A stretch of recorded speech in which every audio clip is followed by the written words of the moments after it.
জুলাই আমাদের কিছু দিক বা না দিক সমন্বয়কদের সুন্দরী বউ দিয়েছে। সামাজিক যোগাযোগ মাধ্যমে আলোচনার কেন্দ্রে এখন সমন্বয়ক ও জাতীয় নাগরিক পার্টির নেতা আসিফ মাহমুদ এবং তার স্ত্রী। জুলাই কনসার্টে স্ত্রীকে সঙ্গে নিয়ে আসিফ মাহমুদের উপস্থিতির পর তাদের ছবি ও ভিডিও ছড়িয়ে পড়ে সোশ্যাল মিডিয়ায়। এরপরই নেটিজেনদের একাংশ শুরু করেন নানা ধরনের মন্তব্য ও কটাক্ষ। সামাজিক মাধ্যমে কেউ কেউ ব্যঙ্গ করে বলছেন, জুলাই আমাদের কিছু দিক বা না দিক সমন্বয়কদের সুন্দরী বউ দিয়েছে।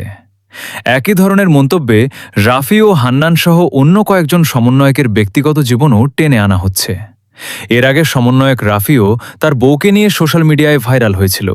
এরপর হান্নান ও সুন্দর একটি বউ হয়েছে, যা বর্তমানে এখন এই ৩ সমন্বয়ক বউসহ সোশ্যাল মিডিয়ায় ভাইরাল।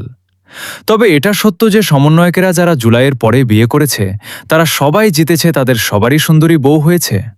তবে এটাও স্বীকার করতেই হবে যে যার ভাগ্যে যেখানে লেখা আছে সেখানেই বিয়ে হবে, এটা নিয়ে বাড়াবাড়ি করা উচিত নয় বা কটাক্ষ করাও ঠিক না।